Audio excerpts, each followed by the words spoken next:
every step louder in my own head than any of the whispers around me. Pushed through the glass doors into the California heat.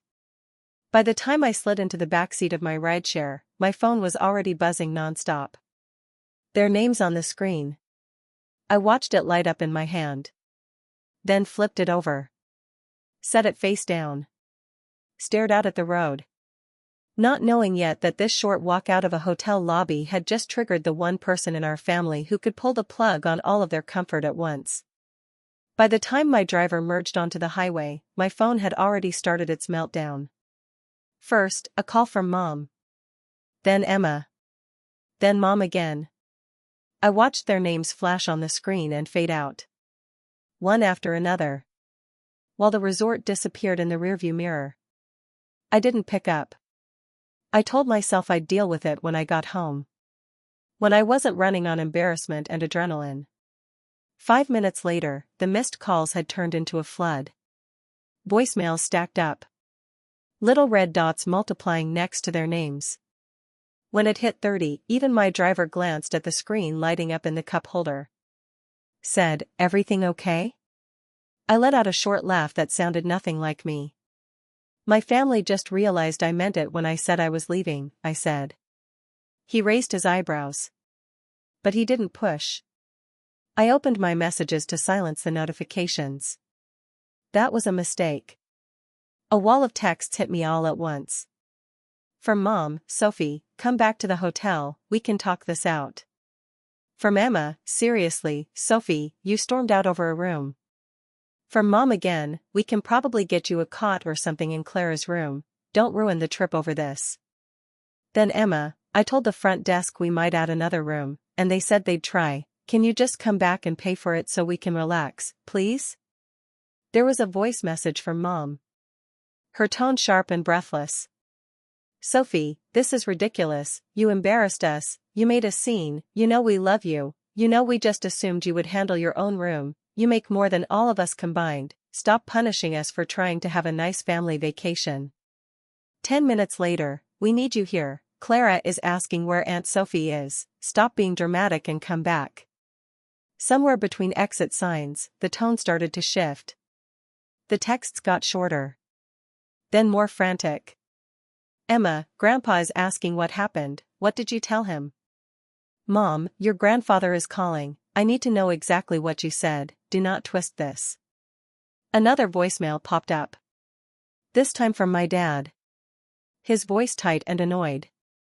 "Sophie, call your mother back, this has gone far enough, we're just trying to have a nice time, you don't get to walk out and then run to your grandfather like a child, you are 32 years old, handle this like an adult." I stared at the word adult. Thought about how I had just been treated like some extra guest at their party. By the time we reached the airport drop-off lane, the number on my missed call counter ticked up to 56. 56 attempts to pull me back into the same pattern. Where I swallowed their behavior and paid the emotional bill for it. I handed the driver a tip. Grabbed my suitcase. Finally did what I probably should have done years ago. I scrolled past my parents' names. Past Emma and Ryan. Tapped on Grandpa William. He picked up on the second ring. "Sophie," he said. Just the way he said my name made my throat tighten. I had only texted him a quick trip is a mess, we'll call later before I flew out. "Are you home already?" he asked. "No," I said, stepping out of the flow of people near security. "I'm at the airport, I never checked in." There was a pause. "Why not?" I took a breath and told him. Not with dramatics my mother would accuse me of. Not with the spin Emma would put on it. But exactly word for word what had happened. The front desk. No reservation. My parents sitting at the bar. The phrase real family dropping out of Emma's mouth like it was nothing. The 56 missed calls. Grandpa did not interrupt. I could hear him breathing on the other end. That slow, controlled kind of breathing he did when he was trying not to say something he would regret. When I finished, he was quiet for a long moment. "And your mother said she assumed you would pay for your own room?" he asked finally. "Those were her exact words," I said. She said it was simpler that way. He made a low sound. Almost a laugh. But without any humor in it. Simpler, he repeated. Is that what she called taking my support and using it to exclude you? I swallowed. I didn't call you to ask you to do anything, I said. Because I needed that to be clear. I couldn't keep pretending this was normal. I left, that's all. You did exactly what you should have done, he said. There was steel in his voice now. You removed yourself. You told the truth. The rest is my mess to clean up. Grandpa, I don't want to start a war, I said. He let out a breath. Sophie, the war started a long time ago. When your mother and father decided that one daughter would always be first. And the other would always be fine. Today, they just finally said it out loud in front of witnesses. Listen to me carefully. I'm going to call the hotel. I'm going to ask some questions. Then I'm going to have a little chat with the rest of our real family. You do not answer their calls. You go home. You rest. You go back to work. I will handle this. I could picture him at his desk in Phoenix. That old leather chair. The neat stack of fund documents he was always reviewing. If anyone knew how to pull receipts, it was him. Are you sure? I asked quietly. Because they already think I ran to you. Good, he said flatly. Let them. It will make it easier when they realize what their little stunt costs them. After we hung up, I turned my phone back over. More texts. More missed calls. One from my mom that read, Grandpa is being dramatic, do not tell him some sob story, you know how he gets. I almost laughed right there in line for airport security. She had no idea that the man she was calling dramatic had spent his entire career negotiating with people exactly like her. As I took off my shoes and slid my laptop into the bin, a new email notification appeared at the top of my screen. From William Bennett. Subject, Emergency Family Meeting Tonight, Required. I opened it long enough to see the first line. We will be discussing the future of the Bennett Family Support Fund and the definition of real family. Then I closed my laptop. Stepped through the metal detector. And for the first time in a long time, I felt like I wasn't the one who was about to be judged. That night, after my flight landed back in Portland, I dragged my suitcase into my apartment. The sky outside my windows was already dark. The city was a blur of lights and drizzle. The usual Pacific Northwest mood. But my head was still stuck in that blinding California lobby. I showered. Put on sweatpants. Made myself something to eat. Tried not to watch the clock. At 8 p.m. sharp, my laptop chimed with the familiar sound of a video meeting starting. I took a breath. Opened it. Clicked join. Grandpa's face popped up first. Framed by the warm light of his home office in Phoenix. He sat straight in his leather chair. White hair combed back. Glasses low on his nose. Wearing the same no-nonsense expression I'd seen in old photos from his real estate days. A second later, my parents' tile appeared. My mom's eyes were red like she'd been crying. My dad's jaw was set so tight it looked painful.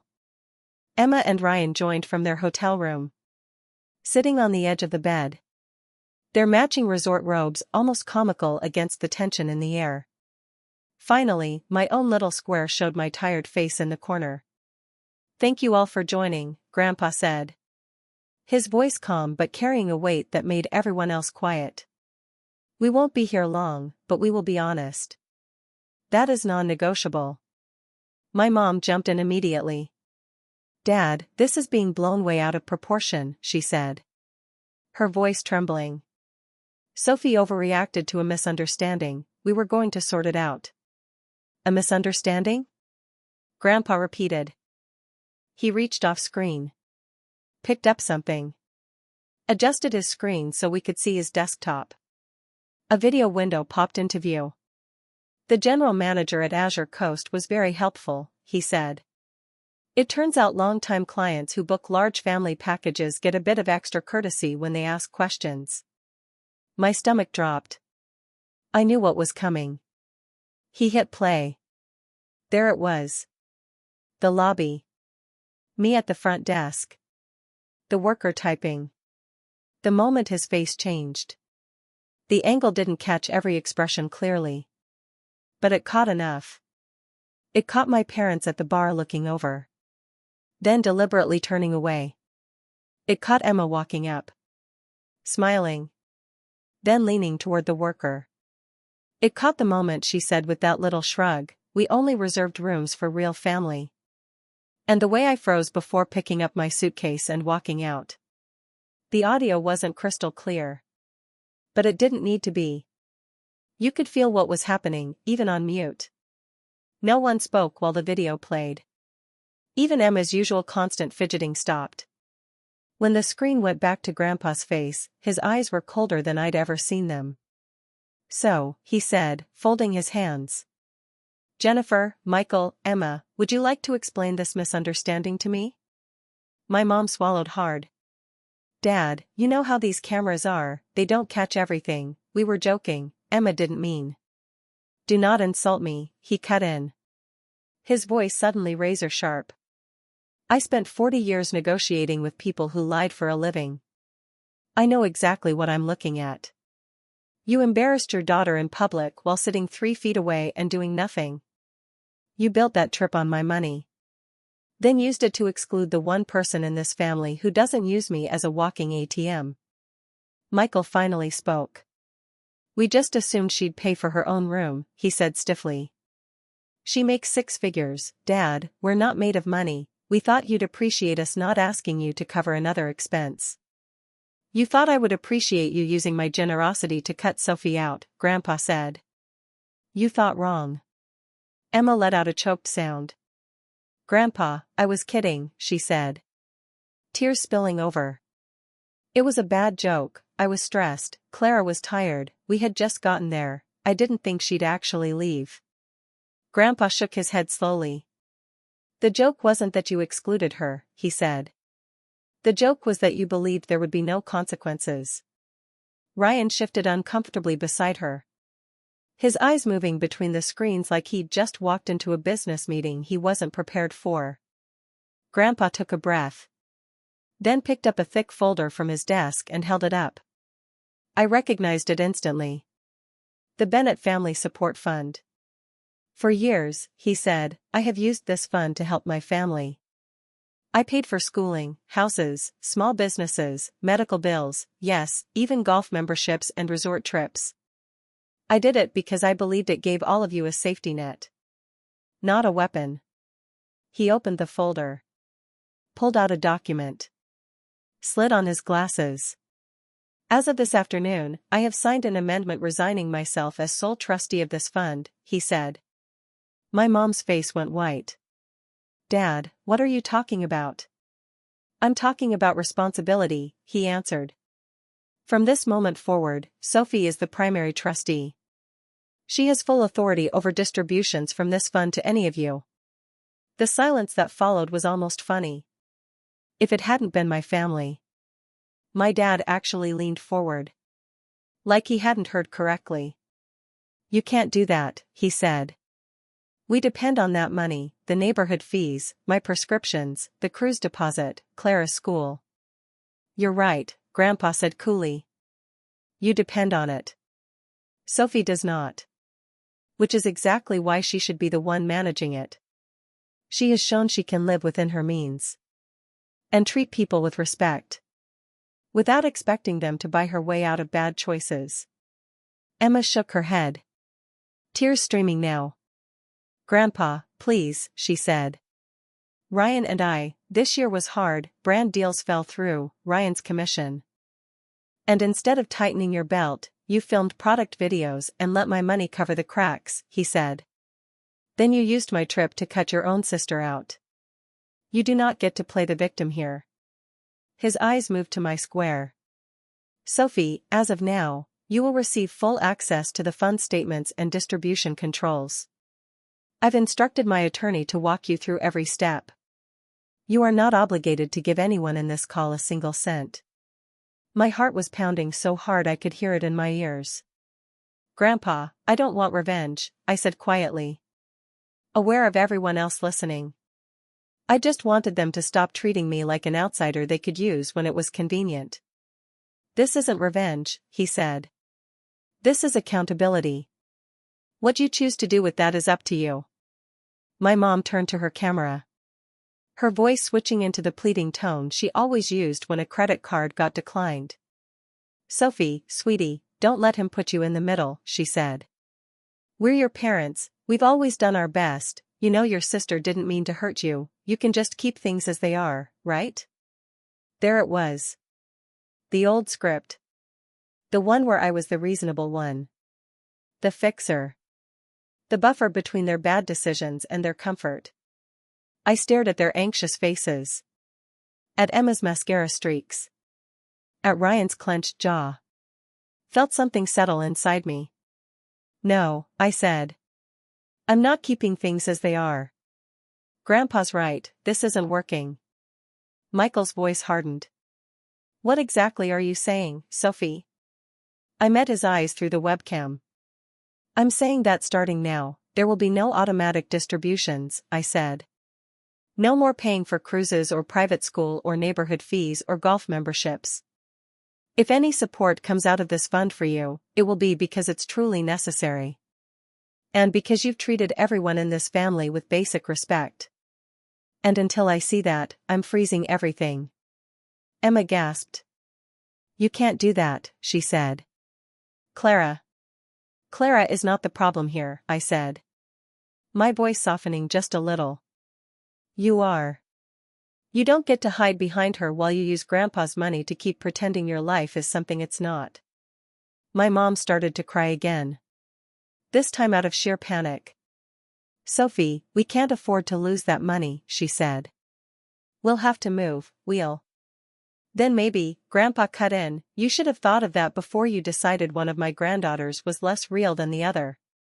No one had an answer for that. For the first time in my life, the silence in a family conversation felt like relief instead of pressure. Grandpa glanced at his watch. "We're done for tonight," he said. "Sophie, I'll call you tomorrow with the attorney's information. The rest of you, I suggest you start making budgets based on your actual income. Good night." One by one, their faces disappeared from the screen, leaving me sitting in the glow of my laptop. In my quiet Portland apartment. I closed the lid. Ordered a pizza. Sank into my couch. My phone buzzed across the room with new messages.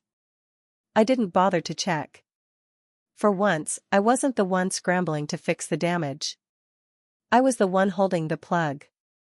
And I had finally decided I didn't have to keep their lights on. 2 weeks after that video call, my life looked almost exactly the same on the surface. Which was the strangest part. I still woke up to gray Portland mornings. Still made my coffee. Still took the train into the office. Still sat in the same meetings about product launches and marketing plans.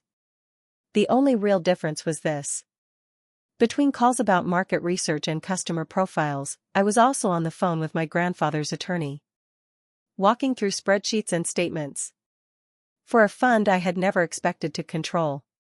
The Bennett Family Support Fund dashboard sat in its own tab on my laptop. All neat columns and numbers. That suddenly had real faces attached to them. For years, those numbers had quietly paid for things I only half knew about. Now, every cancelled automatic transfer felt like a small, clean cut. Away from an old infected wound. The first visible crack came from Emma's world. She had been the kind of person who posted almost daily. Get ready with me videos. School drop-off clips. Carefully staged shots of brunch and shopping bags. About 5 days after I froze the distributions, her content slowed. Then stopped. Her last video was a weekend at the resort recap. With a smiling thumbnail that did not include me. Of course.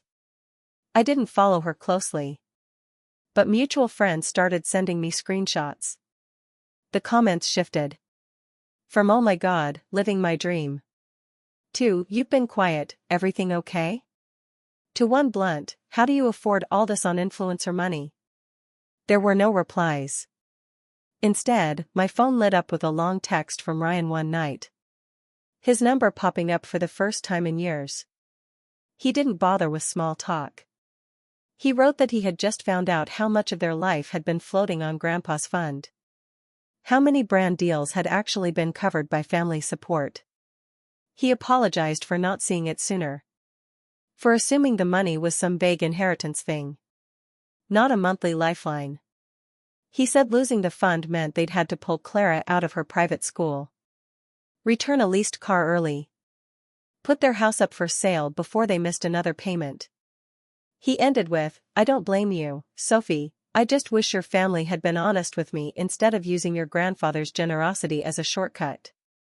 I sat with that message for a long time before answering. When I finally replied, I was honest. I told him I was sorry they were hurting. But that I wasn't going to turn the tap back on just to keep up appearances. He didn't ask me to. That more than anything told me he understood. My parents cracked in quieter ways. The first sign was an email from my dad. With a subject line that just said update. It listed numbers. Neighborhood fees. Prescription costs. A property tax bill coming up. He mentioned that the cruise company had canceled their reservation. Kept part of the deposit when the final payment didn't go through. The part that stuck with me wasn't the math. It was the line where he wrote, we're realizing now how much of what we called our retirement was actually your grandfather's safety net. At the end of the email, almost as an afterthought, he added, for what it's worth, what happened at the resort was wrong, I should have stopped it, I'm sorry. There was a time when an apology like that would have made me rush to fix everything. This time I wrote back. Thanked him for saying it. Then gently told him what I was telling everyone. The fund was for emergencies and actual needs. Not for maintaining a lifestyle they couldn't afford. I told him I wasn't going to let any of them sink. But I also wasn't going to keep paying for golf memberships and cruise packages. He didn't argue. A few days later, my mom sent a shorter message. Full of half-finished sentences. I never meant. You have to understand. Buried in the middle was the closest thing she had ever come to taking real responsibility. I thought if I kept Emma happy, I could keep the family together. I didn't see that I was pushing you out every time I did it. I read that line 3 times. Felt something in my chest loosen. But not enough to make me forget the lobby. The phrase real family. The way she looked away from me. At work, while all of this was happening in my inbox, my boss pulled me into a one-on-one. Told me the executive team wanted me to lead a new product launch. It came with a bonus. A very clear path to a promotion at the end of the year if it went well. I walked out of that meeting thinking about how my parents had always used my independence as an excuse to give me less. And how that same independence was now the reason I could stay steady while their world shook. Late one evening, after a long day of back-to-back calls, I got an email from Grandpa. It was short. I've reviewed everything with the attorney, he wrote. You're doing exactly what I hoped you would do. Not cruel, not soft, just fair. They are all angry now, but sometimes anger is just grief for a fantasy dying. Let it die. What grows after will be more honest. I closed my laptop. Made myself tea. Sat by the window watching the rain streak down the glass. My family was finally feeling the real weight of choices they'd made for years. For once, I wasn't the one carrying it for them. 3 months after that night on video, my life had settled into something I hadn't had in a long time. A rhythm that didn't revolve around wondering what my family would do next. The launch I'd been given at work went better than anyone predicted. Our new product hit its adoption targets early. My team pulled off a flawless campaign. One Friday afternoon, my boss closed the conference room door. Smiled. Told me they were promoting me to director. The title change came with a raise. More stock. A strange sense of calm. For the first time, I looked at my financial plans. Realized that if I wanted to, I could walk away from all of this in a decade and still be okay. I didn't need anyone's fund. Anyone's approval. Anyone's permission. That realization hit harder than the promotion itself. My family's life, on the other hand, did not look the same. Emma and Ryan sold their house in the nice neighborhood. Moved into a smaller rental on the edge of town. Clara switched to a public school. With a playground that didn't have a sponsorship logo on every slide. The luxury car disappeared from their driveway. Ryan sent me a picture of their new used car. With a caption that just said, "It runs, that's enough." Emma's social media went through an awkward silence. Then slowly a shift. The glossy product videos and effortless brunches gave way to grocery haul videos. With store brands in the cart. Clips of her talking about making a real budget for the first time in her life. Quiet apologies buried in captions. I spent years pretending I had it all together. I didn't. I hurt people I love trying to keep that illusion alive. She never tagged me. Never mentioned the resort or the fund. But she didn't have to.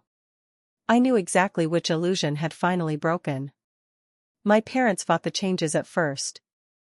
There were a few panicked emails about one-time exceptions. Temporary help. That sounded a lot like the just this once requests they'd been making for a decade. I stuck to the same answer every time. The fund was there for true emergencies and basic needs. Not for keeping them in a house or a social circle that no longer fit their actual income. Eventually, the emails changed. One Sunday afternoon, a physical letter arrived in my mailbox. With my mother's handwriting on the envelope. Inside was a page written on the good paper she used to save for holiday cards. She talked about selling the house. About moving into a modest apartment closer to town. About how strange it felt to shop without just putting it on the card and letting Dad handle it. She admitted in ink that she had spent most of her adult life trying to keep Emma from falling apart. Had used me as the counterweight. The one she didn't have to worry about. I told myself you were strong enough to be left out, she wrote. I never stopped to ask if you wanted to be.